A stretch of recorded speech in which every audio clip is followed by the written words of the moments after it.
Hi, everyone. I'm Caroline Zakarin and work for the Office of Civics and Community Services here at the Los Angeles Public Library. Today, Sarah Gonzalez from the City Clerk's office is here to get you ready for the June 7th municipal election.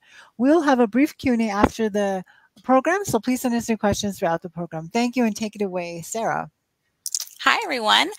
Thank you for having me. I'm glad to be here. If you joined us a few weeks ago when we discussed voter registration and the qualifications to register and vote in elections, I'm glad to have you back. Today, we're going to be covering a little bit more details about the upcoming June primary, which is a municipal election, meaning you are going to be voting on local city issues, municipal issues. There are other things on the ballot, and we will go over that as well.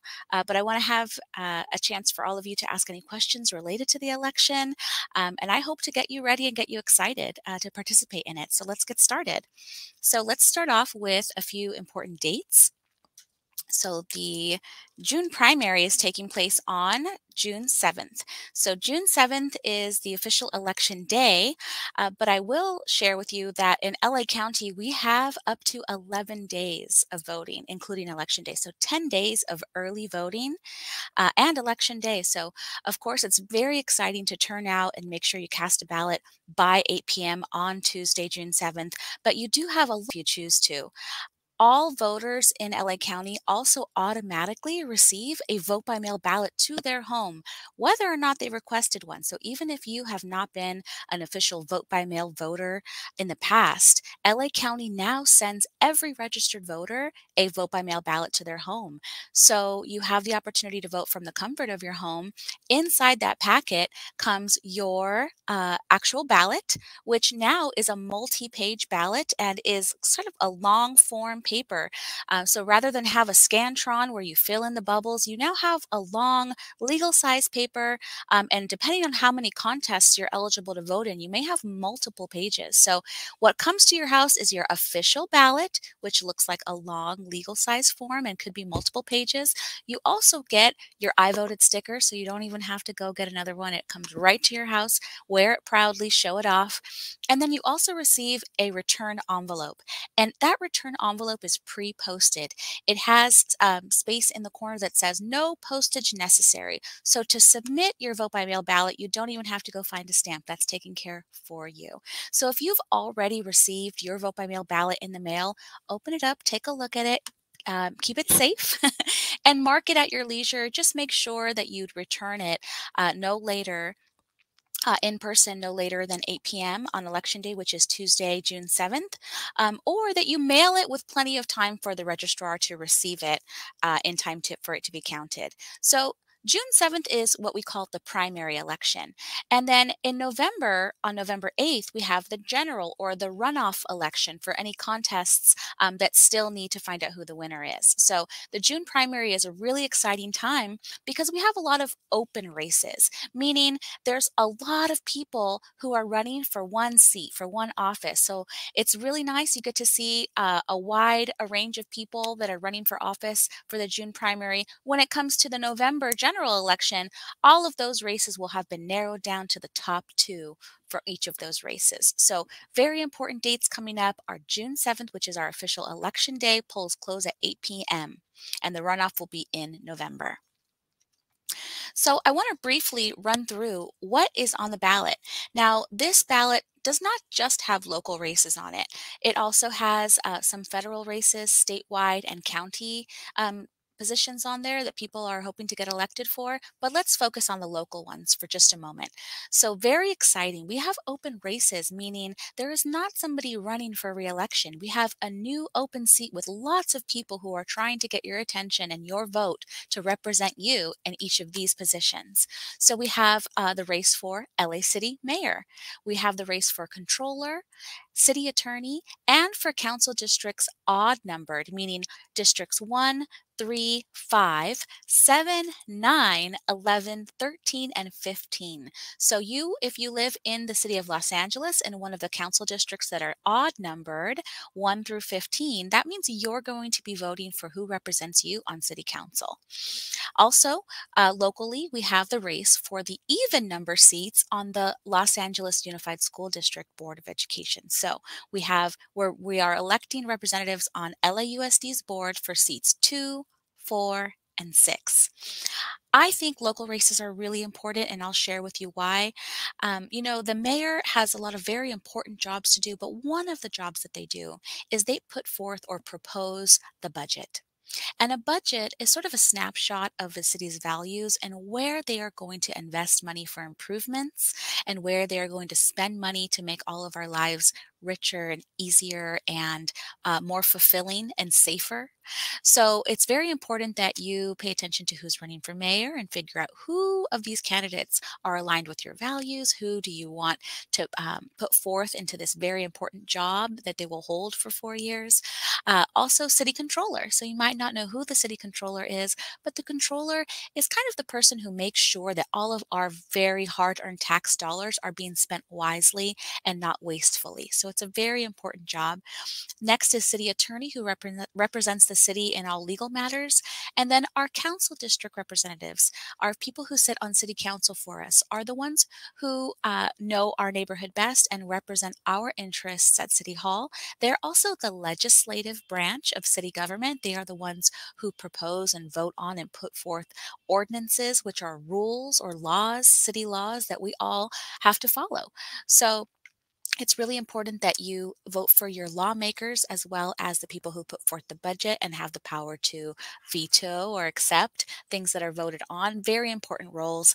And if you're a parent, or even if you're not a parent, it's really important to pay attention who we elect to our school boards, as of course they have a big role in shaping funding, where money goes, what's on the curriculum, all of these very important issues to help shape the future of our city, which are our youth who are school age, in pre-K through high school. So very important things that we're voting on, exciting local matters that really have a big effect on our quality of life every day.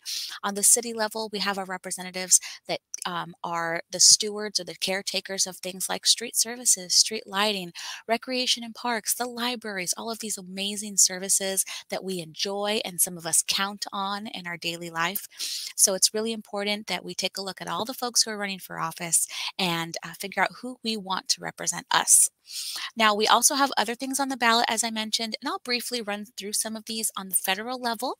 Some folks are voting for U.S. Senate representative. Not everyone. It depends on where you live, right?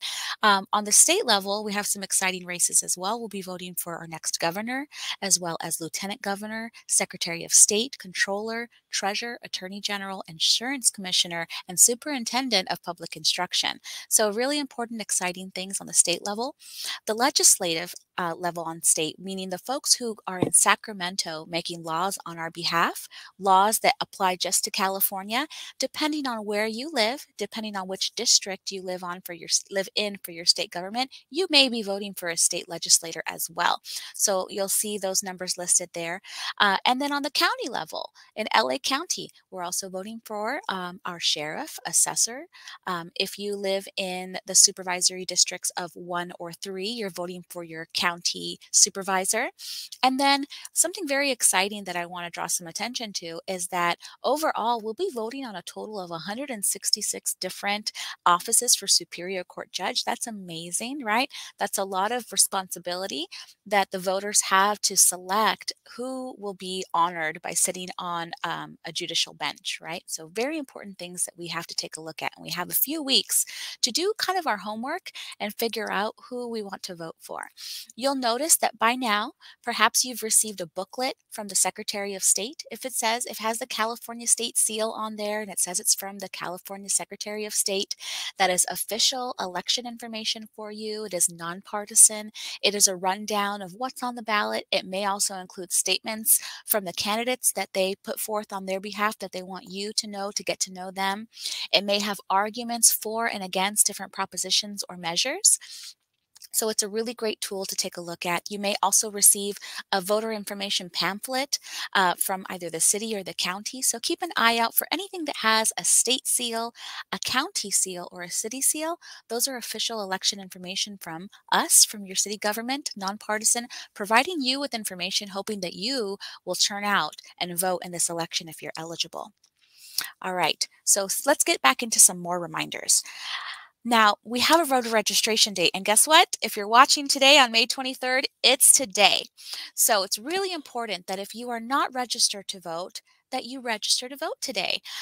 You can register in a few different ways. You can register online, or you can register by completing the physical form and submitting that by mail. Today is the deadline to register to vote. So if you are registered to vote, I really suggest that you verify the details of your voter registration. What do I mean by that? Well, you may say, well, Sarah, I'm already registered to vote. I registered 15 years ago. Why do I need to double check?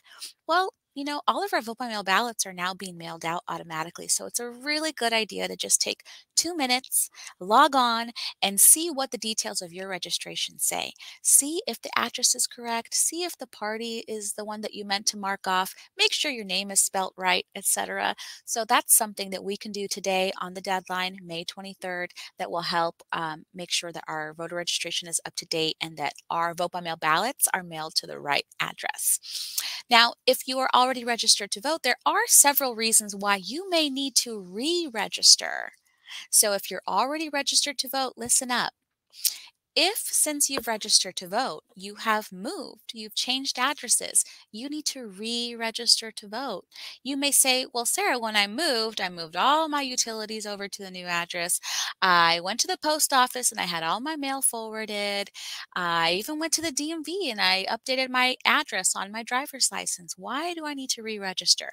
Well, because we're all human, right? So we do not automatically update your voter registration unless you tell us to. So you need to either log in or complete a new form and let us know what your new address is.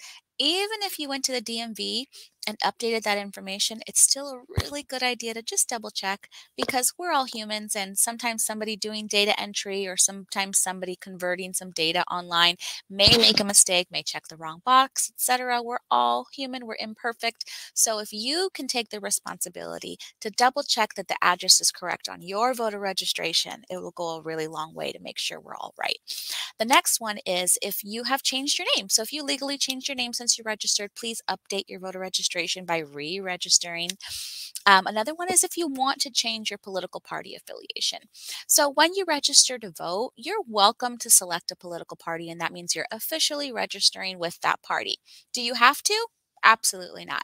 You're welcome to select a party, but you can also select no party preference or nonpartisan. That means you're what's called an independent voter and you don't have a particular party, you don't officially belong to a party. And that's wonderful. That's okay. And you may be thinking to yourself, you know what? I was registered with a party and now I want to be nonpartisan. I don't want to be part of a political party. Wonderful. You can update that. Or you may be thinking, you know what? When I registered, I wasn't sure what I wanted to pick. So I went ahead and picked no party preference, but now I have a preference. What do? Go ahead and re-register and select the party that you wish to. Okay, so we can do that. So make sure to re-register if you want to update your party preference, whether that's selecting a party or deciding you would like to be nonpartisan. The last thing is if you'd like to update your language preference. So you might not know this, but when you register to vote, you're welcome to select a preferred language other than English. There's a list of languages there that are available. Why would someone want to do this? Well, we are a diverse community, right? And folks might not always have English as their first language or their preferred language. So for example, let's say I prefer to speak Spanish. I speak English well enough, but you know, I just have better understanding when I'm reading in Spanish. So I may want to select Spanish as my preferred language. And that means that my voter instructions, my information pamphlet, my voter guide, all come to my house in Spanish. And what's great about that is though, even though we have really caring friends and family, and we may help each other translate mail or doctor's appointment letters that come in the mail, or even our voter guides, what happens is if I'm having somebody translate that for me, they may, however well-meaning, also also kind of insert some of their opinions when they're reading the voter guide to me, right? And that's wonderful. It's great to have political discourse when you're talking about things, but let's say I want to vote privately and independently and without anybody else's opinion. Well, if I get to do that in Spanish, then I get to do that by myself, and I don't need to count on somebody else translating something for me or maybe sharing some of their opinion along the way. So if you are somebody who wishes to have your official election information in your preferred language, re-register and make sure to select your preferred language there on the form. Okay, so if you have moved, changed your name, want to change your party preference, or want to update your language preference, please re-register to vote. Again, today is the deadline. You can still make updates any day you wish, but if you do it now, it'd be in time for the next primary. All right, so let's really briefly run over who can vote in this election. Well, in the United States, you need to be 18 years old or older and a U.S. citizen in order to vote. There are two caveats that you see there on the screen. One is that you are not currently serving a felony sentence, meaning you are serving time in California in detention. You are in prison or a county jail serving a felony sentence. If you're serving a misdemeanor sentence, can you vote? Absolutely. If you are serving a felony sentence because you have been convicted of a felony and you're serving that sentence, can you vote? No, you cannot. Now, also, you cannot vote if you are currently found to be mentally incompetent by a court. That's sort of like a conservatorship, that type thing. So if you happen to know that, then that would be the other reason why you can't vote. But other than those two caveats, if you are 18 years old or older and a U.S. citizen, you can vote in an election. Now, some exciting news in California. Last election, California voters voted to pass Prop 17. And what Prop 17 did is we voted to allow our neighbors, our eligible voters who are on parole, meaning they are outside of detention, they are with us out in the community, but they are on parole, the right and opportunity to register and vote. So if you are in California, you're a California voter and you happen to be serving your parole still, meaning you are not in detention, you are out in the community with us on parole, but you're 18 and older and you're a U.S. citizen, you can register and vote. And that's specific to California. This rule is different, so other states do not allow folks who are on parole to register and vote. But in California, as of January, when Prop 17 went into effect, you can register and vote if you are on parole. Okay, so that's really important for us to share with any friends or family members who that may impact. Any system impacted people that we know, please share that good news and let them know you're now eligible to register and vote. Please do. Please rejoin us in this amazing voting process. So I discussed the different ways that you can register and vote. One of them is to register online. So if you're viewing this, go ahead and pick up your phone and turn on your camera and hover it right over that QR code. And then a link will appear. You can tap that link and go straight to our page where we can help you register to vote for the first time or re-register if you want to update some information or just verify that your information is correct. Or if you're 16 or 17 and you're a U.S. citizen, you can pre-register to vote. That means you're just going to complete the form, but you'll select that you're 16 or 17, and you will be ready to vote when you turn 18. All right, so do take the time to scan that. You can also share that link with people. That's a really great way today, which is the voter registration deadline, to be able to share information with others. Just share the link. Say, hey, today's the deadline. Are you registered? Not sure? Click the link and find out, right? Okay, so as I mentioned, this June 7th election is really great because LA County automatically sends a vote by mail ballot to every registered voter. But you do have other ways to vote as well. We do still have safe in-person voting for those who wish to vote in person. We also have a lot of early voting, as I mentioned. So there's three ways to vote. You can mail in your ballot after you mark it. So what you'll do is you will complete your ballot. You'll fold it back up and return all of those pages into the return envelope. You'll have some things to complete like your name and address, your signature, and then you'll seal your envelope and your vote by mail ballot is ready to go. Now, how do you return it? Well, you can go ahead and just put it in your mailbox and your post person will pick it up for you.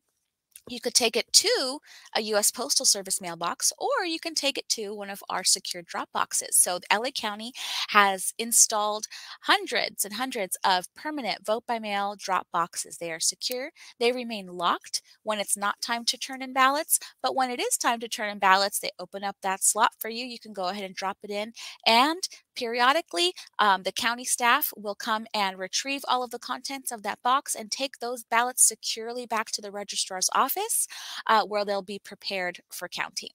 So these drop boxes are amazing. You'll probably see them at most libraries. Thank you, libraries.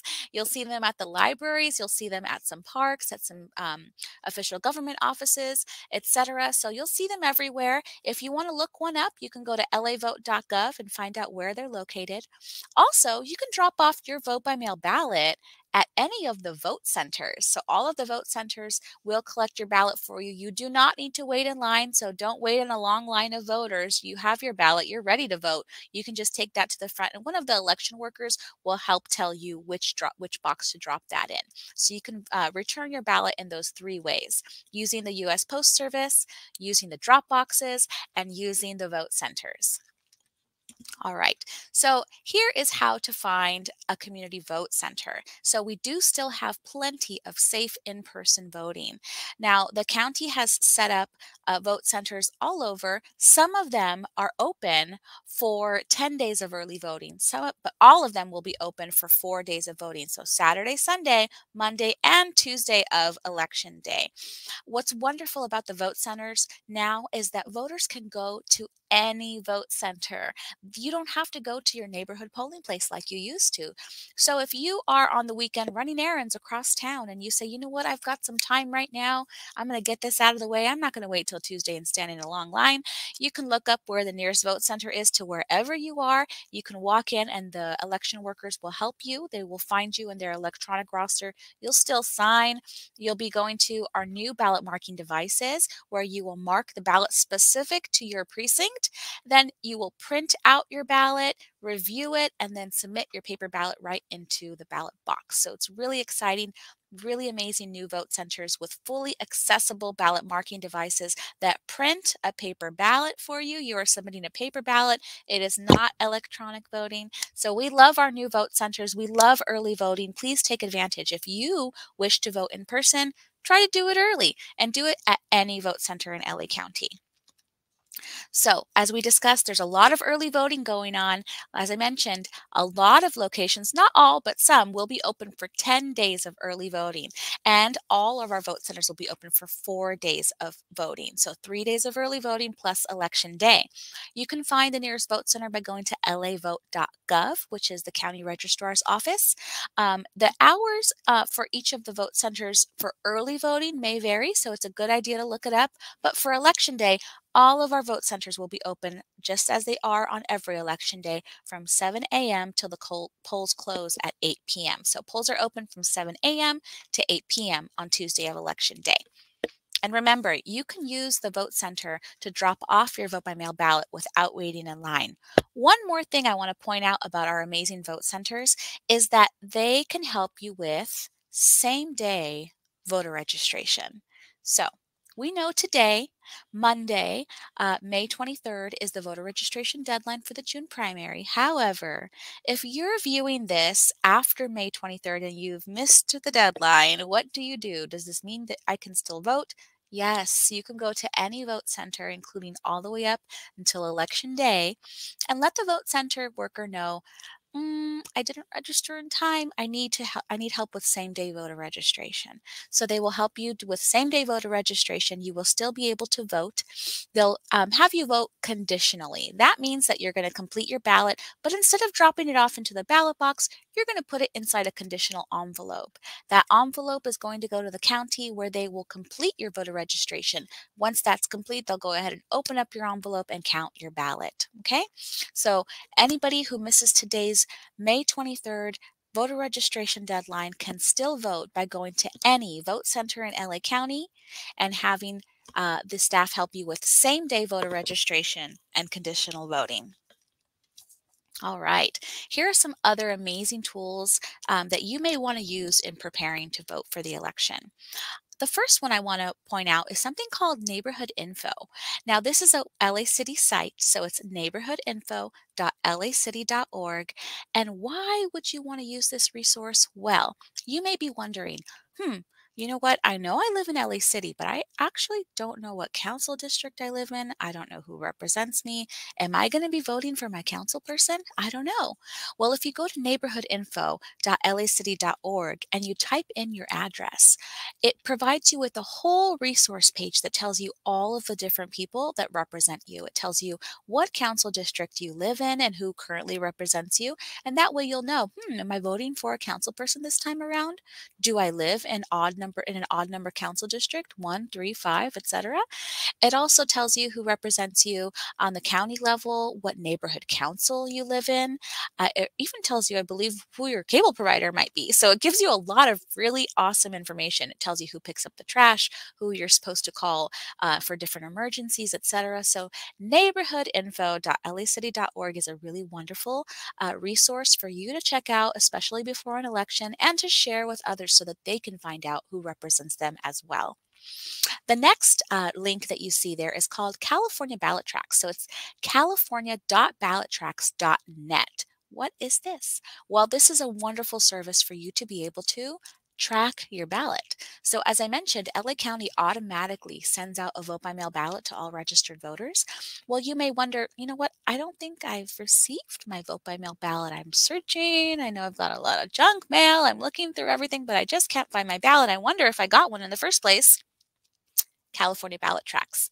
So you're going to go to california.ballottracks.net. It'll give you a few prompts. They want to have a little bit of information so that they know whose ballot they're looking up. And they will tell you the status of your ballot. You'll be able to see it's being prepared by the county. You'll be able to see it's been sent out and mailed to you by the county. So if you know it's been mailed out, maybe you need to take a double look at all of this mail that's been accumulating on your table and find your ballot. So also, when you've done marking your ballot and you have returned your ballot, whether it's by mailbox, by Dropbox, or in person at a vote center, you can then look up your ballot track status again and see what's the status of my voted ballot. Has it been received by the county? Is it being processed? Has it been counted, right? So all these amazing updates that you can get as a vote by mail ballot voter.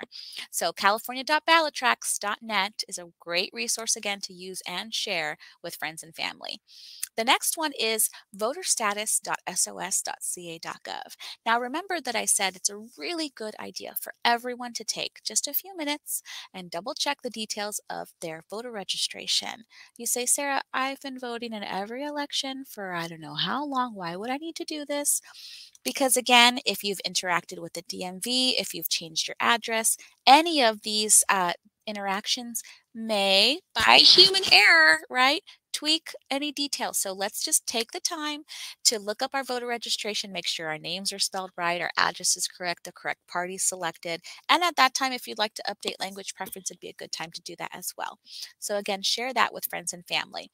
Lastly, we are always looking for volunteers to serve as election workers. So if you or someone you know is available to help out for this or the general election in November, please go to lavote.gov and look for their election worker tab and please sign up. We can't do it without you, right? The city and the county only have so many employees, and we have all of these wonderful voters over 10 and 4 days of early voting to service. And if you or someone you know can volunteer, it is paid. You are paid to help out. So if you know somebody who wants to sign up, please go to lavote.gov anytime and please sign up to do that because we'd love some extra help. All right, so that concludes my info here. So we'll go ahead and open it up for any questions that you have. No question is too small or silly, so please let me know if you have any questions.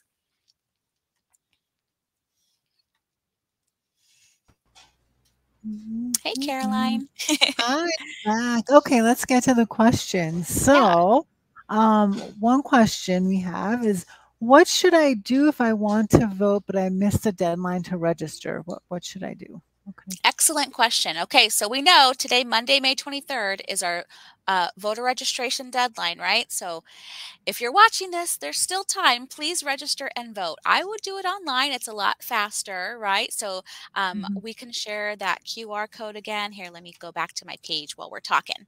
Let's see. Here we go. Okay, so if you're watching this, go ahead and scan that QR code and please register to vote today. Now, if you're watching this after May 23rd, what do you do? Does this mean you can't vote? Absolutely not. You can still register and vote. Remember, all vote centers offer same-day voter registration and conditional voting.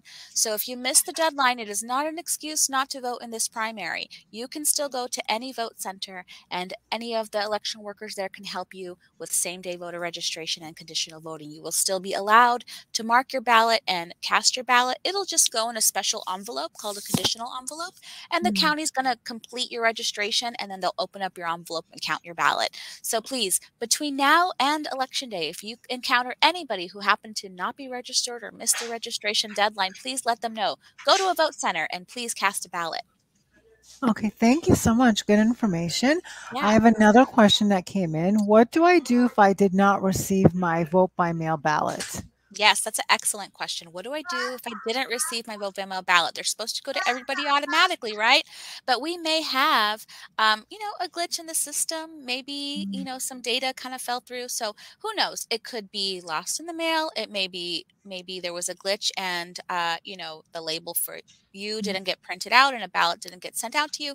Whatever the issue is, you can go to lavote.gov, which is the county's website, and there is a form there for you if you haven't received it. So you can go through that process and they may issue you a new ballot. So our new ballots are so amazing. They have these barcodes on them, which allows the county to actually cancel that first one, right? So they can cancel that first mhm, barcode, meaning if it gets scanned and received by the county, it's going to go, don't count this one, pull, pull it and don't count it. So that's how they're able to safely and reliably issue you a new ballot. So you do have that option. So if you'd like to do that, you can go ahead and go to lavote.gov and ask them to do that.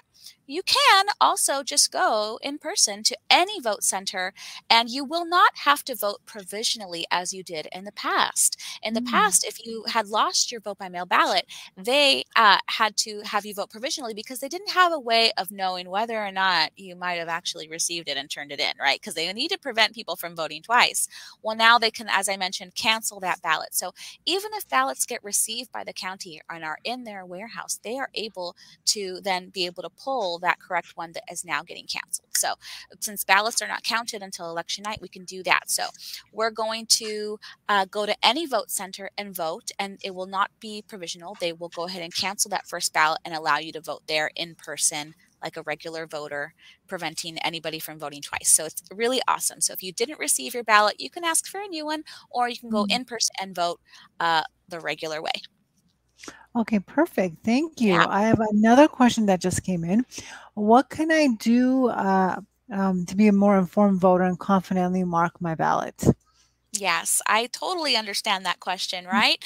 I mean, you saw those two slides. There are so many things on this ballot, right? And on top of that, there may be propositions and measures. And oh my goodness, how do I know what to vote for? How do I know if I'm for a proposition, or do I vote yes or no? So there's a few really great resources that come to your house that are nonpartisan from the government agencies. Remember, I mentioned anything that has a state seal, a county seal, or a city seal.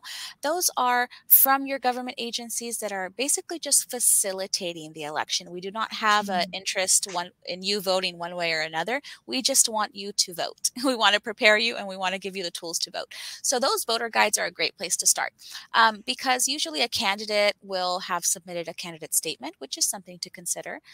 Proponents and opponents of propositions and measures have the opportunity to submit arguments for and against. So aside from reading the actual text of the proposition or measure, you can read the arguments for and against and take those into consideration. You also have a lot of nonpartisan groups who put together their own voter guides. So, for example, the League of Women Voters puts together a nonpartisan voter guide.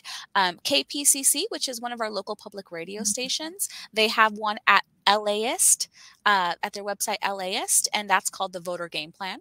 So they do an excellent job of putting together interviews with candidates and interviews about things. So for you to listen and consider as information, right? So there's a lot of really great nonpartisan tools out there.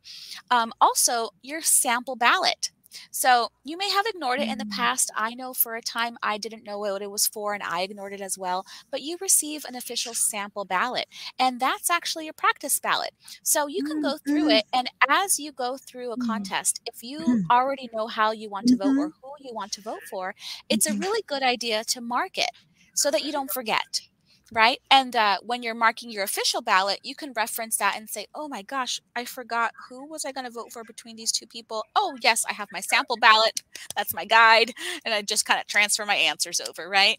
It's also a really great way for you to know where you need to do a little more homework or a little more research. So if you have all these races that you really haven't decided on, well, at least you know when you have time, when you're able to make time. In a perfect world, you'll go and maybe figure out who you want to vote for in this next contest. If you are someone who enjoys online news sources or newspapers, and there's a particular publication that you trust, you can always go and take a look at what they have given out in opinions or op-eds.